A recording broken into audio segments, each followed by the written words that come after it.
Hello friends, welcome back to English with Asha ma'am. आज हम एक मोटिवेशनल स्टोरी पढ़ेंगे। टाइटल है इसका value of discipline. So discipline means अनुशासन में रहना। उसका क्या महत्व होता है अनुशासन का, उसके बारे में अच्छी स्टोरी है। आपको प्रेरणा मिलेगी। साथ ही ऑलमोस्ट 30 वर्ड्स नए सीखोगे आप। इनमें कुछ नए फ्रेजल वर्ब्स भी हैं, कुछ ईडियम्स हैं, वो भी स्टोरी के थ्रू सीखोगे। इसके अलावा ग्रामर डिटेल में समझाया जाएगा। सो ओवरऑल वीडियो आपके लिए बहुत ही हेल्पफुल रहेगा। इसी के साथ वीडियो को लाइक कर दीजिए, चैनल पे नए हैं तो सब्सक्राइब कर लीजिए, साथ ही नोटिफिकेशंस ऑन करना ना भूलें। आइए शुरू करते हैं। A young man named Rohan was walking on thin ice. एक युवा लड़का रोहन नाम का। अब ये एक ईडियम है, वॉकिंग ऑन थिन आइस। इसका मतलब है बहुत ही मुश्किल परिस्थिति में होना, बहुत ही डिफिकल्ट कंडीशन में होना। Walking on thin ice with his professional aspirations. Aspirations होता है महत्वाकांक्षाएं, कुछ बड़ा पाने की इच्छा। और यहाँ पे है प्रोफेशनल मीन्स उसके पेशे से संबंधित एडजेक्टिव है ये एस्पिरेशन, जो भी उसकी आकांक्षाएं थी, महत्वाकांक्षाएं थी। सो इस लाइन का ये मतलब हुआ कि अपनी प्रोफेशनल व्यवसायिक महत्वाकांक्षाओं को लेकर एक युवा लड़का रोहन नाम का मुश्किल हालत से गुजर रहा था, कठिन परिस्थिति में था। Born to a middle class family, एक मध्यम वर्गीय परिवार में जन्म हुए या पैदा हुए, Rohan had big dreams. Rohan के बड़े बड़े सपने थे, but lacked the discipline to turn them into reality. सपने तो उसके बड़े थे, लेकिन रियलिटी मतलब हकीकत, उन सपनों को हकीकत में बदलने के लिए बदलने के लिए हकीकत में उसमें अनुशासन की कमी थी। लैक मतलब कोई कमी होना। सो एक मध्यम वर्गीय परिवार में जन्मे रोहन के सपने बड़े थे, लेकिन उन्हें हकीकत में बदलने के लिए उसमें अनुशासन की कमी थी, लैक करता था वो। His life changed dramatically. Dramatically उसके जीवन में चेंज बदलाव आया, वो भी ड्रामेटिकली। ड्रामा से बना हुआ है कि नाटकीय तौर पर, या आप यहाँ पे बोल सकते हो वेरी सडनली, अचानक से, and to a surprising degree, जिससे कि हैरानी हो जाए। काफी हद तक उसके जीवन में बदलाव आया। यहाँ पे देखिए CALLY, इससे जो वर्ड्स फिनिश होते हैं उनको हम बोलते हैं, जिसे कली नहीं बोलेंगे, ड्रामेटिकली नहीं, ऐसे नहीं बोलेंगे, ड्रामेटिकली, क्ली, ड्रामेटिकली, वेन, जब। ये कंजंक्शन है यहाँ पे, कंजंक्शन। और कंजंक्शंस क्या होते हैं, जो कि वर्ड्स को, फ्रेजेस को या सेंटेंसेस को आपस में जोड़ते हैं। तो यहाँ पे देखिए हिज लाइफ चेंज्ड ड्रामेटिकली, और दूसरा है ही मेट मिस्टर शर्मा। इन दोनों को ये इकट्ठे जोड़ रहा है। तो व्हेन क्या हो गया, कंजंक्शन। उसके जीवन में नाटकीय तौर पर एक बदलाव आया। व्हेन ही मेट, जब वो मिला मिस्टर शर्मा से, अ रिटायर्ड आर्मी कर्नल।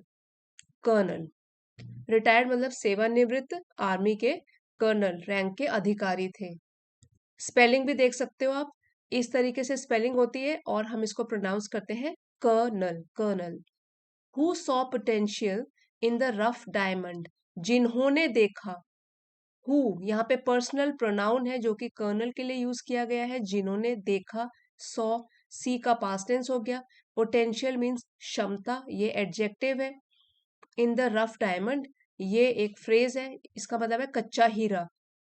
यहाँ पे रफ डायमंड रोहन के लिए यूज किया गया है कि जिसमें क्षमता तो है, अभी वो कच्चा हीरा है, लेकिन अगर उसको सिखाया जाए, उसको तराशा जाए, जैसे हीरे को तराशते हैं, तो वो बहुत कुछ अचीव कर सकता है। दैट रोहन वॉज, जो कि रोहन था। अब यहाँ पे आप देख सकते हो कोटेशन मार्क्स हैं ये वाले। दैट मीन्स किसी की डायरेक्ट स्पीच है, किसी के मुंह से निकले हुए वर्ड्स हैं। Discipline mister Sharma would often से। सो वो कहा करते थे, मिस्टर शर्मा कहा करते थे ऑफन, अक्सर, दैट डिसिप्लिन, अनुशासन, is the silent force that transforms ordinary individuals. Silent means शांत या मूक, जो बोलती नहीं है। फोर्स, शक्ति। साइलेंट इसको डिस्क्राइब कर रहा है, इसलिए यहाँ पे ये एडजेक्टिव है कि ऐसी मूक शक्ति है जो कि बोलती तो नहीं है, दैट ट्रांसफॉर्म्स, लेकिन उसमें क्या शक्ति होती है ट्रांसफॉर्म करने की, बदलाव लाने की, ऑर्डिनरी इंडिविजुअल्स, साधारण व्यक्तियों को बदलने में, इनटू एक्स्ट्राऑर्डिनरी अचीवर्स। एक्स्ट्राऑर्डिनरी मतलब असाधारण, अचीवर्स हासिल करने वाले, उपलब्धि हासिल करने वाले। अनुशासन ये एक शांत शक्ति है या मूक शक्ति है जो कि साधारण से व्यक्तियों को भी बदल देती है असाधारण उपलब्धि हासिल करने वालों में। सो कहने का मतलब है जो लोग अनुशासन का पालन करते हैं, सो चाहे वो साधारण लोग हों लेकिन वो बदल जाते हैं बिल्कुल असाधारण लोगों में। सो अभी हम पढ़ते हैं किस टाइप से वो बन जाते हैं, कैसे चेंजेस आते हैं अगर कोई अनुशासन भरा जीवन जीता है। यहाँ पर ऑर्डिनरी भी एडजेक्टिव है, एक्स्ट्राऑर्डिनरी भी एडजेक्टिव है, डिस्क्राइब कर रहा है। यहाँ इस नाउन को ये डिस्क्राइब कर रहा है और अचीवर्स को ये डिस्क्राइब कर रहा है। Observing nature's most disciplined creatures. Observing मतलब ध्यान से देखना, गौर करना। प्रकृति के, यहाँ अपोस्ट्रोफी लगा हुआ है, नेचर मतलब प्रकृति, प्रकृति के सबसे अनुशासित प्राणियों को देखकर, ऑब्जर्विंग मीन्स देखना, बिकेम रोहन्स फर्स्ट लेसन, ये बन गया रोहन का पहला सबक। मोस्ट है सुपरलेटिव डिग्री, मच इस एडजेक्टिव की, मच फिर कंपैरेटिव हो गई मोर और सुपरलेटिव हो गई मोस्ट, और ये वर्ब सेकंड फॉर्म है। He studied how ends work tirelessly, उसने ध्यान से देखा समझा किस तरीके से जो चींटियां होती हैं वो काम करती हैं बिना थके हुए। वर्क यहाँ पे वर्ब है और ये एडवर्ब है, किस तरीके से काम करती हैं बिना थके हुए, टायरलेसली। नेवर डिविएटिंग, डिविएट का मतलब होता है अपने रास्ते से हट जाना या बदल जाना या भटक जाना। सो यहाँ पे है कि एंड्स, चींटियां किस तरीके से काम करती हैं बिना थके हुए और कभी भी अपने रास्ते से वो भटकती नहीं है। How migratory birds follow precise routes, किस तरीके से जो प्रवासी चिड़ियाएं होती हैं वो पालन करती हैं प्रिसाइज मतलब सटीक और रूट्स रास्तों का, अक्रॉस कॉन्टिनेंट्स, महाद्वीपों के भी पार। प्रिसाइज यहाँ पे एडजेक्टिव है, इसका मतलब होता है कि स्पष्ट और सही, बिल्कुल सटीक। जो रूट्स होते हैं, जो कॉन्टिनेंट्स मतलब महाद्वीपों के भी पार होते हैं, वो किस तरीके से पालन करती है रूट्स का, अपने मार्गों का। And how trees grow steadily, steady से बना हुआ है स्टेडीली, और किस तरीके से जो पेड़ होते हैं वो बढ़ते रहते हैं, उगते रहते हैं, बड़े होते रहते हैं। स्टेडीली मीन्स नियमित गति से। सो ग्रो हो गया वर्ब, स्टेडीली हो गया एडवर्ब। इंच बाय इंच, सो ऐसा नहीं है कि आज हमने कोई पौधा लगाया और वो एक महीने में ही बिल्कुल बड़ा सा पेड़ बन गया, लेकिन कैसे होती है उनकी ग्रोथ, स्टेडीली, धीरे धीरे, इंच बाय इंच, एक एक इंच करके बढ़ते हैं, विदाउट लूजिंग फोकस, बिना अपना ध्यान खोए हुए। Nature taught him unwavering discipline, प्रकृति ने उसको सिखाया, टीच का पास्ट टेंस हो गया टॉट, नेचर ने सिखाया उसको अनवेवरिंग जिसको कि डगमगाया न जा सके, जो अटल हो, हिलाया न जा सके। वेवर से बना हुआ है ये, उसमें हमने प्रीफिक्स लगा दिया अन, मीनिंग ऑपोजिट हो गया अनवेवरिंग, जिसको कि डगमगाया न जा सके, इस टाइप का अनुशासन। प्रकृति ने उसको अटूट अनुशासन सिखाया। The sun rose and set precisely, यहाँ पे रोज जो है वर्ब सेकंड फॉर्म है राइज का, सन उगता है, सूरज उगता है, सेट छिपता है, प्रिसाइसली मतलब एक्यूरेटली, बिल्कुल सही समय पर, सटीक समय पर। Never missing it's mark, never missing it's mark ये एक ईडियम है, इसका मतलब है कि कभी भी असफल न होना। और अगर हम बोले मिस इट्स मार्क्स, वो होगा असफल हो जाना, यहाँ पे है नेवर, कभी भी असफल ना होना।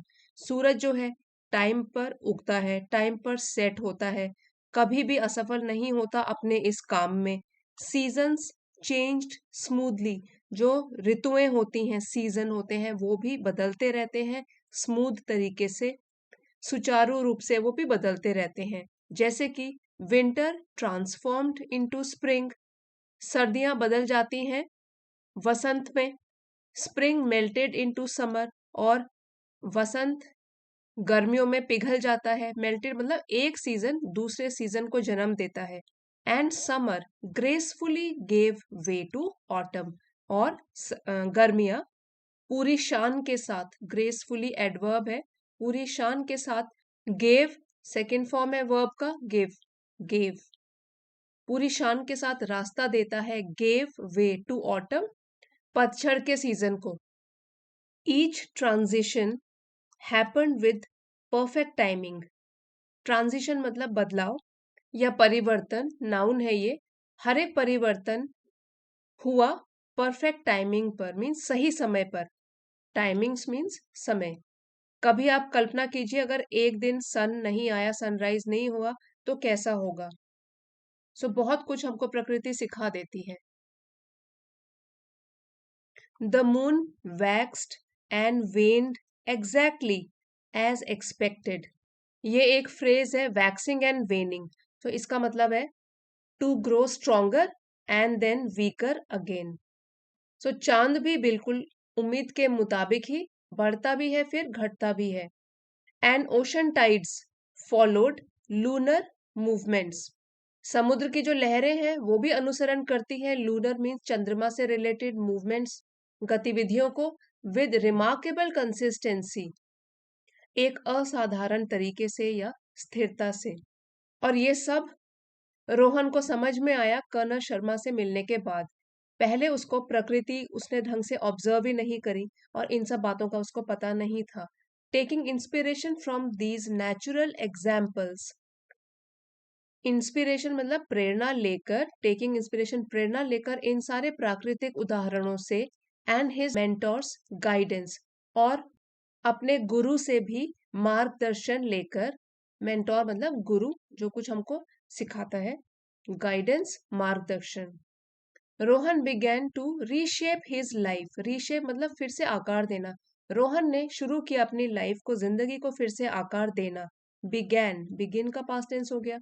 He started waking up at 4:30 AM। उसने शुरू कर दिया 4:30 बजे सुबह जगना। AM सुबह के लिए होता है 12 बजे तक, और 12 बजे के बाद दिन के PM शुरू हो जाता है।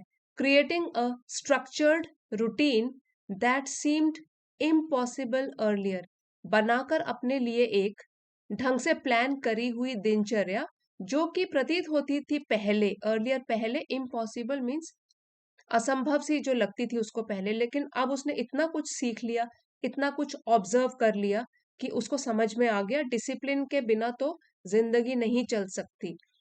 Physical training, meditation, skill development and consistent learning became his daily मंत्र। उसके रोज का मंत्र, एक तरीके का मंत्र जो रोज करना है, वो ये सब चीजें बन गई। रोज एक्सरसाइज करना, मेडिटेशन ध्यान लगाना, अपने कौशल का विकास करना, स्किल बढ़ाना, एंड कंसिस्टेंट लर्निंग लगातार कुछ ना कुछ नया सीखना, ये सब रोज का मंत्र बन गया कि करना ही करना है। The transformation wasn't overnight, was not का कॉन्ट्रैक्टेड फॉर्म है ये वॉजंट। जो ये बदलाव था ये रातों रात नहीं हुआ, ओवरनाइट मतलब रातों रात। There were days when he felt like throwing in the towel. ऐसे दिन भी होते थे, देयर वर डेज, ऐसे दिन भी होते थे, व्हेन ही फेल्ट जब उसको लगता था, फील का पास्ट टेंस है, लगता था कि वो हार मान ले। थ्रोइंग इन द टावल एक इडियम है विच मीन्स हार मान जाना। But the discipline mister Sharma instilled kept him moving forward. Instil मतलब शिक्षा देना, जो भी मिस्टर शर्मा ने अनुशासन की उसको शिक्षा दी थी, उसने उसे आगे बढ़ना सिखाया। केप्ट हिम मूविंग फॉरवर्ड, आगे बढ़ने के लिए प्रेरित किया। Like a well oiled machine, एक मशीन जिसके, क्योंकि वो मेटल की बनी होती है तो ऑयलिंग भी बहुत जरूरी है, उसमें ग्रीस वगैरह लगाना, उसी से ये वाली फ्रेज निकली है, वेल ऑयल्ड मशीन, बिल्कुल सटीक तरीके से काम करने वाली मशीन। उसके जैसा, like a well oiled machine, Rohan's life began to change, Rohan की जिंदगी भी बदलने लगी। Real life examples surrounded him, real life असल जिंदगी के जो उदाहरण थे उन्होंने उसे घेर लिया, सराउंडेड घेर लिया। He studied Olympic athletes like Neeraj Chopra, उसने ध्यान पूर्वक ऑब्जर्व किया ओलंपिक खेलने वाले जो एथलीट है नीरज चोपड़ा, उनकी लाइफ को, हु डेडिकेटेड, जिन्होंने कि समर्पण किया ईयर्स, बहुत सारे साल, to perfect a single throwing technique. Neeraj Chopra जो एक एथलीट है और जेवलिन थ्रो करते हैं, सो उनको भी स्टडी किया, उनकी जिंदगी को, जिन्होंने कि समर्पण किए सालों। टू परफेक्ट मतलब यहाँ पे पहले तो परफेक्ट है वर्ब, वर्ब की तरह यूज किया गया है, टू के बाद है वर्ब, फर्स्ट फॉर्म में है, to perfect, to make something perfect, किसी चीज को दोष रहित बनाना, बिल्कुल परफेक्ट करना। अ सिंगल थ्रोइंग टेक्निक, फेंकने की कला, जेवलिन फेंकने की कला पर उन्होंने महारत हासिल करी और उसके लिए सालों बिताए उसमें, डेडिकेटेड ईयर्स, एक दिन की मेहनत नहीं है, सालों की मेहनत है इसके पीछे। And successful entrepreneurs, entrepreneurs like Ratan Tata, और सक्सेसफुल मीन्स सफल उद्यमी जैसे कि रतन टाटा। हु बिल्ड, ये पर्सनल प्रोनाउन है रतन टाटा के लिए, जिन्होंने कि बनाया हिज अंपायर, अपना साम्राज्य, through consistent hard work and discipline, एक तो कड़ी मेहनत और अनुशासन के माध्यम से, वो भी कंसिस्टेंट रहकर, लगातार प्रयास करके, लगातार कड़ी मेहनत करके, लगातार अनुशासन में रहकर। जो भी सक्सेसफुल लोग हैं वो भी डिसिप्लिन में रहते हैं, उनकी लाइफ डिसिप्लिन्ड होती है। ये भी उसको रियल लाइफ उदाहरण देखकर समझ आया। विद इन 2 years, 2 सालों के अंदर, Rohan went from a struggling junior professional, struggling मतलब जो संघर्ष कर रहा हो, जूनियर प्रोफेशनल, पहले उनकी पोस्ट क्या थी, वो जूनियर रैंक पर थे। वेंट मतलब गए, गो का पास्ट टेंस हो गया went, from a struggling junior professional to a respected project manager, एक सम्मानित प्रोजेक्ट मैनेजर बन गया Rohan. His disciplined approach setting him apart, to set apart means उसको बिल्कुल अलग कर दिया। सो उसकी जो ये अनुशासन भरा, रोहन का जो ये अनुशासन से भरा दृष्टिकोण था, उसने उसे सबसे अलग कर दिया इन अ कम्पिटिटिव वर्ल्ड, इस प्रतिस्पर्धा से भरे वर्ल्ड, दुनिया में जिसमें कंपटीशन बहुत सारा है। सो कम्पिटिटिव यहाँ एडजेक्टिव है, दुनिया को बता रहा है कि वर्ल्ड कैसा है, कम्पिटिटिव, प्रतिस्पर्धा से भरा। He realise that discipline was not about restriction, उसको समझ में आ गया, उसने एहसास कर लिया कि जो अनुशासन है वो अपने ऊपर पाबंदियां लगाना नहीं है, रेस्ट्रिक्शंस लगाना नहीं है, या प्रतिबंध के बारे में तो बिल्कुल नहीं है, but about creating freedom through structured effort. Structure मतलब पूरी प्लानिंग करके, एफर्ट प्रयास, सो पूरी संरचित प्रयास के माध्यम से स्वतंत्रता पैदा करना है, ये है डिसिप्लिन। ऐसा नहीं है कि अपने आप को, अपने ऊपर पाबंदियां लगा दो, प्रतिबंध लगा दो, लेकिन ये तो है अपने लिए, खुद के लिए स्वतंत्रता क्रिएट करना, और किस तरीके से स्ट्रक्चर देना अपनी लाइफ को और प्रयासों को, तो फ्रीडम भी मिलेगी। इसके लिए प्लानिंग करना बहुत जरूरी है और अनुशासन में रहना बहुत ही जरूरी है, सबसे जरूरी है। डिसिप्लिन, ये भी कोटेशन मार्क्स में है, किसी के वर्ड्स हैं अपने। He would later tell his younger colleagues, colleagues मतलब साथ में काम करने वाले, सहकर्मी। सो वो बाद में बताया करता था अपने यंगर मीन्स छोटे उससे, युवा सहयोगी से, यंग की कंपैरेटिव डिग्री हो गई यंगर, सो अपने से छोटे कॉलीग, सहकर्मियों को वो बाद में बताया करता। डिसिप्लिन इज द ब्रिज, अनुशासन एक पुल की तरह है, बिटवीन योर करंट रियलिटी, जो आपकी अभी वर्तमान की वास्तविकता है, एंड योर अल्टीमेट ड्रीम, और आपका जो आखिर अंतिम ड्रीम है, सपना है, उसके बीच का ये एक पुल है। सो करंट, जिसका मतलब हुआ वर्तमान, ये भी एडजेक्टिव है, रियलिटी को डिस्क्राइब कर रहा है, करंट रियलिटी, अल्टीमेट अंतिम, ये भी ड्रीम को डिस्क्राइब कर रहा है। सो ये दोनों एडजेक्टिव हुए। सो बाद में वो अपने से छोटे सहकर्मियों को बताया करता कि अनुशासन ये आपकी वर्तमान वास्तविकता जो है और आपके जो अंतिम सपने हैं, उनके बीच का एक पुल है डिसिप्लिन। इस तरीके से अनुशासन में रहकर रोहन अपनी जिंदगी में सफल हो गया, बाद में दूसरों को भी प्रेरित करने लगा और अनुशासन के बारे में, उसके महत्व के बारे में बताया उन्होंने। सो अब फ्रेंड्स, एक बार जो भी डिफिकल्ट वर्ड मीनिंग्स आए थे उनको रिवाइज कर लेते हैं। अभी तक स्टोरी पसंद आई है तो प्लीज अभी के अभी लाइक कर दीजिए वीडियो को, और इसको शेयर भी कर दीजिए अपने फ्रेंड्स के साथ। एस्पिरेशंस महत्वाकांक्षा, strong desire to achieve something significant in life. कुछ महान पाने की जो डिजायर होती है, इच्छा होती है, महत्वाकांक्षा। मेटिकुलसली, बहुत ही सावधानी पूर्वक। ग्रेट अटेंशन टू डिटेल, छोटी छोटी चीजों पर भी ध्यान देकर कोई काम करना सावधानी पूर्वक। Extremely careful and precise. Tirelessly, बिना थके हुए। Working continuously without showing fatigue, मतलब थकान के निशान दिखाए बगैर। पोटेंशियल, क्षमता। लेटेंट क्वालिटीज, छिपी हुई जो गुण होते हैं, that can be developed into something significant, जो कि उनका विकास भी किया जा सकता है, बहुत ही अच्छे गुणों में बदला जा सकता है। ट्रांसफॉर्मेशन, परिवर्तन, बदलाव। A complete and dramatic change in form और कैरेक्टर, या तो शेप में या कैरेक्टर, चरित्र में कोई बदलाव आना। वेल ऑयल्ड मशीन, सुचारू रूप से चलने वाली मशीन।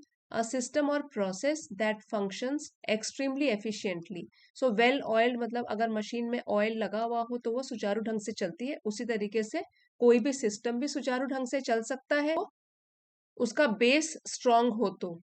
कंसिस्टेंट, निरंतर, लगातार। Unchanging in nature, happening regularly, लगातार जो होता है। कंपेटेटिव, प्रतिस्पर्धा, कंपटीशन एक दूसरे से। Having a strong desire to be more successful than others, दूसरों से और अधिक अच्छा करना, उसको कंपेटेटिव, ये एडजेक्टिव की फॉर्म में है। वॉकिंग ऑन थिन आइस, बहुत ही मुश्किल परिस्थितियों में। Being in a very delicate और प्रिकेरियस सिचुएशन, प्रिकेरियस मतलब जिससे डर लगे, वैसी स्थिति में रहना। रफ डायमंड, कच्चा हीरा, जिसको तराशा न गया हो। A person with excellent potential but lacking refinement. So किसी व्यक्ति के लिए यूज कर सकते हैं रफ डायमंड, कि जिसमें बहुत क्षमता है लेकिन अभी जरूरत है उसको तराशने की। थ्रो इन द टावल, हार मान लेना। टू गिव अप, हार मान लेना। स्टॉप ट्राइंग, प्रयास ही न करना। अब बढ़ते हैं आज के टेस्ट की तरफ। एमसीक्यू की फॉर्म में है, आपको वर्ड मीनिंग सिलेक्ट करने हैं। Walking on thin ice means, बता दीजिए, आप खुद पढ़िए वीडियो को पॉज करके, और जो करेक्ट आंसर है उसको टिक कर लीजिए। सेकंड है रफ डायमंड, रेफर्स टू, क्या होता है रफ डायमंड का मतलब, इन चारों ऑप्शंस में से पढ़िए और टिक मार्क कीजिए। थर्ड क्वेश्चन है throw in the towel, indicates, क्या इंडिकेट करता है, इस ईडियम का क्या मीनिंग है, आप टिक मार्क कर लीजिए। अभी आपके साथ आंसर्स शेयर करूंगी। सो फ्रेंड्स, ये इसके आंसर्स हैं। फर्स्ट का आंसर बी है, walking on thin ice, being in a very risky और प्रिकेरियस सिचुएशन। और सेकंड और थर्ड के आंसर ये है, रफ डायमंड का सी है, a person with great potential but needing refinement, rough diamond. और थ्रो इन द टावल है, गिविंग अप कंप्लीटली, हार मान लेना। अपने मार्क्स आप कमेंट्स में शेयर कर सकते हो। इसके अलावा भी आपने कुछ नए वर्ड सीखे हैं जो आपके लिए न्यू रहे हों और आपको अच्छे लगे, आप कमेंट्स में लिखकर बता सकते हो, इससे रिवीजन भी हो जाएगा। और आज का वीडियो हेल्पफुल रहा है तो प्लीज लाइक, शेयर और सब्सक्राइब जरूर कीजिएगा। थैंक यू फॉर वॉचिंग, मिलते हैं अगले वीडियो में।